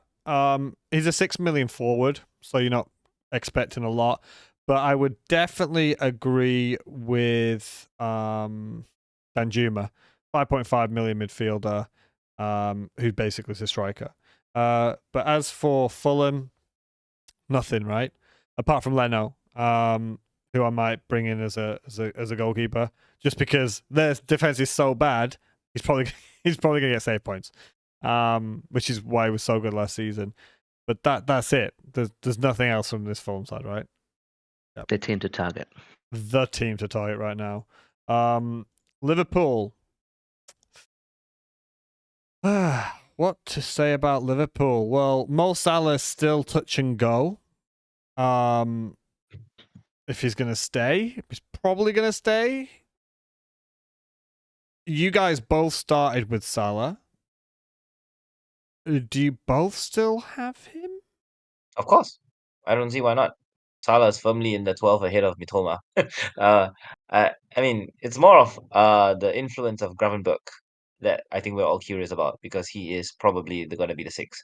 Not a six. He's not a six, though. He's not a six, but he can play the six. So the real question I want to ask about Liverpool players is whether we're gonna take Luis Diaz seriously because I think he is a real deal. I'm just waiting for him to explode again eventually when it happens, and yeah, everyone's just gonna jump on.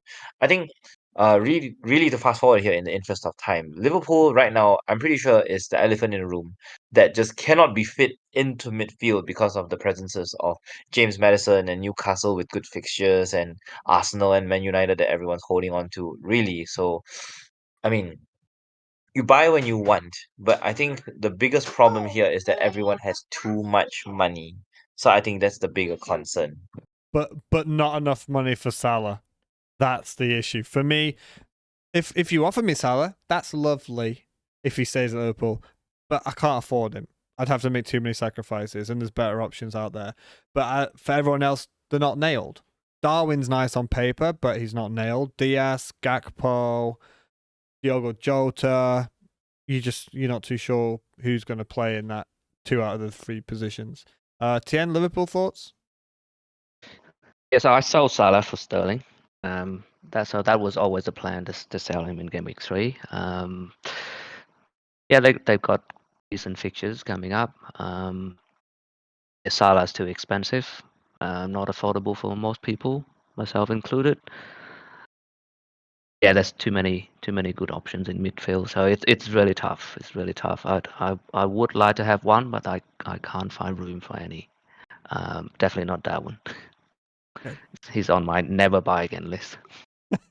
Just it's too up in the air. They've still not shown me enough for what's happening at the minute. They do have a nice run of fixtures. Wolves and West Ham in the next 2. And then Spurs who concede goals. Brighton who concede chances. And then Everton and Forest. But I just think there's better options out there in attacking sense. Like, not including Salah, who's like almost double the price of, or is double the price of some players. Just can't go there. Luton. Are we moving on here? Move on. Luton. Nope. Manchester City. Apart from the obvious, Haaland is we're not talking about Haaland. But Diaz or one of the defenders, good if you can stomach rotation. Alvarez, great if you can stomach rotation. Foden, great if you can stomach rotation. That's it. If you have a City player and they start, happy days. But then the next game week, you're also going to be eyes peeled on your phone, seeing if they're going to start again. I will gladly buy Manchester City players just to see them pop up on Alex MCFC's threads every week. I feel like every time he posts a thread, if I don't see my player on his thread, I will panic. I think I will own Triple Man City Attack just so that they appear on his thread and I feel good about myself. Because I feel like he is a guy that typically positively influences me because of his analysis. I don't know about you guys, but I do genuinely am grateful for his presence on the FPL Twitter sphere. Yeah, he's really good, and I don't think City are a fantastic FPL side. The points get spread around, and it's one of the reasons I didn't go for Foden. He's not proven anything to me in his FPL career. He's a wonderful footballer. We're not talking about footballer. We're talking about FPL, and he's not shown me anything that makes me think he's going to be a 200, 250 point player. They just spread the points. They play beautiful football. Sometimes you need to be a bit of a hardcore football fan to enjoy what they do because it can be a lot of recycling the ball at the back and things like that. But yeah. Tien, any points on City? I think you don't own Man City players for the points. You own him for that feeling of Pep, I've won. So if you've got 3 players, back-to-back games, unbelievable. If the 3 players start back-to-back games, you've won, regardless of how many points they cost you. That's my feeling. That's better than That's winning my feeling. FPL. I don't care about the points. Right. But no, just a word of warning though. So I rated Alvarez very highly. Um, and I kind of regretted not going for him earlier. But I don't think I will be going for him now, even if I had a spot, because Champions League is starting and rotation is going to be in full swing. Yep. So just a caution there. Guys, just a quick word. Since we are literally 10 teams through, do we want to reserve the next 10 teams for next week so that it's a nice transition in? I think that's a good idea. Yeah. Sure. Just remind me where we finished. Man City. That's pretty easy, actually. The champions. Yeah, I think you're right. I think maybe too late for Al. Not too late, but Champions League coming up. If you had him, we had the leaks, so we knew he was going to start. And I don't regret. My whole post for the pre game week from the last game week was it was such a tight call between Maddison and Alvarez for me. And I went, and Maddison did great. I still love him. Fantastic option. Alvarez has just gone crazy in that game. Fine, I take it. I don't regret that decision. They're both excellent players. I just wasn't going to take a hit for it. I think, but yeah. So we'll end on any Q&As that people have mentioned. So Bobbins has said Q&A City defenders, why bother? Top scoring City defender was Stones with just 93 points. I think that's fine. That's why I went with Edison in previous seasons. And I think in the pre-season video, that is also something I mentioned about the fact that Man City didn't have any players with over 100 points, is what I'd mentioned before. Yeah, literally here in Trap, Pep Roulette, comma, no defender over 100 points. So I think that's a fair point, but that's looking at the past rather than what could possibly happen in the future. Some defenders get rested, some get injured. But also it's the idea that if you've got a player and they've got 93 points in a season, that's not great. But if you've got them for the clean sheets and then when they're dropped, you've got a decent sub coming on. Because, Pep wouldn't usually throw on Diaz or Akanji or something at the end. I still think it's worth having because the potential for clean sheets is so high for Man City, usually. Tien, what do you think about that? City defenders, why bother? Yeah, well, I mean that's a good question. I think got to be careful looking at that way because we're not going to own Man City defenders for the whole season. So the whole season, the total point in the season doesn't matter. So I own a City defender for the 4 to 6 fixtures that they have a really good run of fixtures, and I predict a lot of clean sheets. And I mean, it may or may not turn out to be the case, but I'm planning to jump off. Once the fixtures turn a little bit harder to better options elsewhere. And that's the thing. Like you got to try to predict who's going to score points for that period of fixtures that you want them for. The fact that they score 90 points or 180 points last season, I don't think that mattered too much, in my opinion. Yeah, I think that's a really good point as well about the 93 points is over an entire season, but you might only bring in these players for 6 game weeks, and that's when they start and get those points, and then they get injured or dropped or whatever, right? Lucian, any ideas about that? I believe that Manchester City have a defensive game plan when they play the hard fixtures, and then they leak goals against the easy teams. Case closed. I'm glad that the true brains from Teacher FPL IQ is now in the stream. the one who has the real insight. Lucian's just a front man for. She told me the captain Salah in game week 2. Ha! Well, there you go. Did she pick a toy or something, or spin a wheel, or she went Salah? Oh, you said Salah. There you go, Captain C. And I like that because then it's someone to blame. Blaming a small child for your captain error seems so harsh. So next question I've just picked out here is the idea of targeting a team for 1 week. I don't know if Colm's like 100% serious, but he's mentioned Bowen, Sterling, March, even Adingra have all scored against Luton. What do you think of the idea of maybe like a Harry Wilson or Traore? I don't play FPL. I don't play to win FPL. I understand the point of having the team to target, but I have mentioned a lot in the last couple of weeks about how precious a free transfer is. And just unless you're in a wild card like the next week, there's no point in targeting for one game week, no matter how bad the team is. And if you're going to bench them afterwards, because then if you use your free transfer every week just to target Luton, your bench is going to be full of players that you don't want, and then you're going to be really stuck. So if you bring in, let's say Wilson definitely starts against Luton, or whoever's going to play Luton, and you bring him in and you only want him for that week and he's benched, you're going to have to use another free transfer to bring another guy in. Tien, thoughts? Hashtag play your own way, right? Play your own way. Yeah, some people don't play for a high overall ranks, or they don't care about the season long total points or whatever. They just they play week by week. They enjoy that excitement of picking the right player to get a lot of points for that one single game week. Then that's a viable strategy. So yeah, I think that's something that someone, if that's how they play, then they can certainly do that. But if you are playing for the long run, as he said, transfers are very, very variable. You don't want to waste transfer just for one game week. Yeah, so that's how I play. Just Colm's reply, it was his message. I feel sorry because he's a Fulham fan as well, so maybe that's why he's tilting a little bit more towards like a Traore or Wilson punt. But I just have that from Dumb and Dumber, where Jim Carrey, his character, is like, so you're saying there's a chance?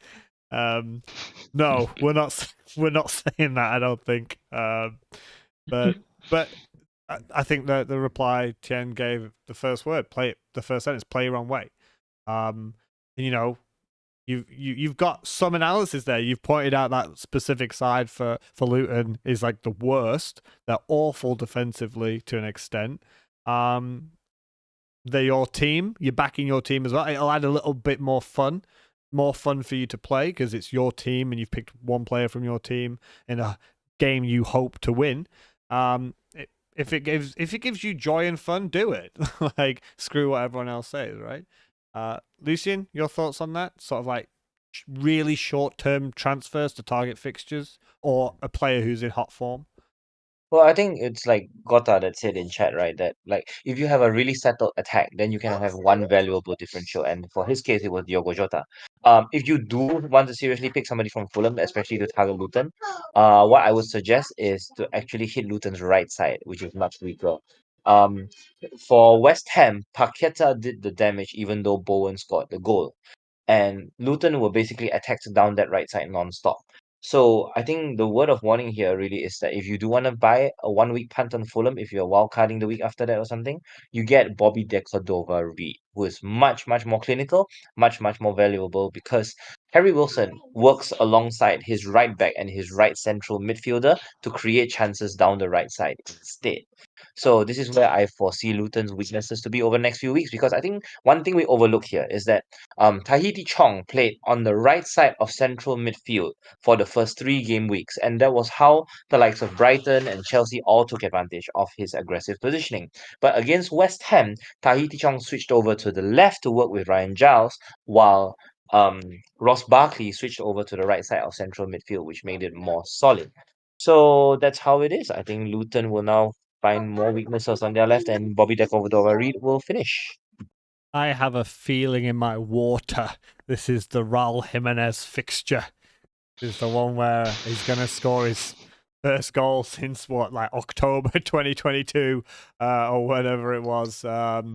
This is it. He's going to get 2 goals minimum. But De Cordova-Reid, it's a 5.5. I love midfielders. I love 3-5-2 more than 3-4-3, like 3 striker formations, because extra points for goals, extra points for getting a clean sheet as well. So, great shouts. But as a blanket statement, I wouldn't be here recommending you to use your one precious free transfer to bring in one, specifically a Fulham player.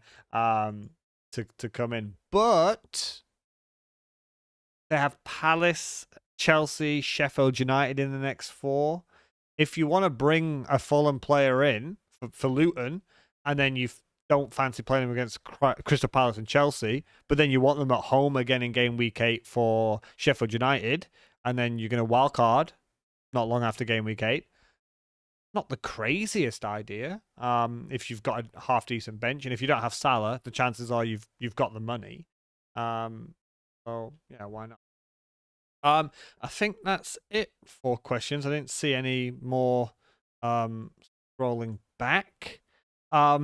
Next week so this week was just more, we talked a lot about the lessons learned, mistakes made, and just a quick run through of like half the teams. Next week we'll start by just shooting through the rest of this, of how we feel about these teams, and I'll be back to a normal show of picking key matchups and players or teams to target or avoid. And our player pick review will start from game week after the next. So any more final comments from you guys? Tien, start with you. Any more comments before we say goodbye? There's actually a question here, Rob, if there's going to be a quick one. Foden/Odegaard to Son or rolling? Foden or... I wouldn't do Foden. Got West Ham. I would do Odegaard to Son. He's got Everton. True. But then Son's got Sheffield United. Look, I was praying. I even said pre-season when Kane went, like, if play Son at the night. Look, I told you, look, Son, he's on my back. He's right there. I said, Son, he's the man. Play him down the middle. He's clinical. He's always been one of the most overachieving, most clinical strikers in top European football for years. Play him down the middle. I want to calm down the hype though. A lot, as soon as he scored the hat trick, I just had my head in my hand. I was like, oh my God, he's going to be on every post. He's going to be on every thumbnail. I was going to tongue in cheek throw him on this thumbnail just because I can just be like, he's on every thumbnail, every podcast title. I love him. I'm biased. I've got his name on my back. I've liked him for a long time. If I had nothing else to do, I'd potentially go Odegaard to Son. If I had nothing else to do. But I think people just need to calm down a little bit about... The only reason I would do that is if I wanted to captain Son against Haaland this game week. Why? Why is the captaincy the one that sways it? You don't have Maddison though, do you? I don't, but Right. that's because, that's a very good punt. But if that's not the plan, like just buy Son for buying Son, then yeah, I'd probably skip that and get him later. He's great. I love it. I'm trying not to be too biased, but it just... I'd made a Twitter post about this, and at the end of the first half, he scored his goal. But even the commentator said, like, yeah, he scored, but he's not particularly having a great game. He wasn't. And I don't think the game was on in the UK, Spurs-Burnley. And I just think people need to realise that it's all well and good watching the highlights because it just gets chopped up to show his lovely goals. But actually, it wasn't that great. And circumstances changed where Burnley came out and they tried to get back into the game, and that's when Spurs just ripped them apart. And with the way Burnley play, I spoke earlier about they keep trying to be the dominant team. They won't sit back. They try and play like a nice style of football, and they don't have the quality to do that. In my opinion, don't have the players to do that. So they're trying to go toe-to-toe with players and teams that are much better than them, and that's what's ripping them apart. Sheffield United know what they are, and they will sit with 3-back that falls into a 5-back, and they won't give the same space behind the defence that Burnley did. And that'll free up more space and time for Maddison, who won't have to drop deeper because they're not going to press high up. Sheffield United have not been a high-attacking, high-intensity pressing side on the opposition defensive midfielders. Maddison's actually dropped deeper in the last few games. I saw him several times against Bournemouth in his own penalty area getting the ball to start a move. That was because they're a pressing side with higher intensity, and he's dragging that player who's following him out of position, and it worked. Sheffield United are not going to have that. So Maddison will be able to push up more and have more time and space, but Son's not going to have that space in behind. I'm not saying that's all Son's good for, but it does deteriorate his potential. And if I had Maddison and Son, it's all well and good to go with Son because the price will be in your head because he's more expensive. The fact that he's the 9 will be in your head because he technically should be further up the pitch, but I still think Maddison's the better option for captaincy compared to Son. Transfer-wise, yeah, if I had nothing else to do, Son in for Ødegaard would not be a terrible move. Lucian, Foden or Ødegaard to Son? Just roll it, man. I mean, Foden and or Odegaard. Yeah, see, my daughter doesn't like that transfer, so just roll, Right. man. Just roll. Now, I think that's the classic FOMO move, right? If you just fear that you're missing out on Son's point Completely. again Yeah. against Sheffield United. So personally, for me, I'm not gonna go for any Spurs. I said I don't have Maddison. I don't have Son, and I'm not planning to go for either of them until after the Liverpool game. So Luton is a perfect entry point from game week 8. When I had my head in my hands, I knew they were all going to talk about Son. Everyone's been slating him pre-season in the first few game weeks. He's terrible. He's overpriced. I'm never going to go there. If ask yourself this: if Son didn't score a hat trick against Burnley, would people be rushing to bring him in and captain him against Sheffield United? No. Even if he scored 1 goal, would people be rushing to buy him in to captain against Sheffield United? No. So it's like outcome bias, or it's just looking at his points and saying, well, he's just scored a lot. Well, that, but also looking at Sheffield United at home. That's the FOMO. Like the FOMO is that he's gonna play potentially number 9 against Sheffield United at home. Then that just screamed like a good fixture, and a lot of people was like, oh, we need to get him like now, and that's the urge that you will always have because of FOMO. But if he hadn't scored a hat trick, they would have just gone for Maddison. Well, exactly. I think it's the points and the. Okay, guys, I have to go now first, so I will bid you and the chat farewell. Yep, I think you we guys can for leave having it there. Just, do we think Sheffield United will defend better than Burnley? Yes. My short answer for that. Yes. Agree. All right, great. So next week, back to normal. Thanks everyone for joining us today. No football this weekend. I'm a little bit sad about that, but I'll play some Starfield because that's just come out, so I'll have a little bit of free time over the weekend. So hopefully you guys enjoyed it. If you did, maybe leave a like and subscribe. Follow us all on our Twitter handles underneath our names, where we'll do our own individual threads and bits of content. So thanks for joining, guys. As always, have a good one.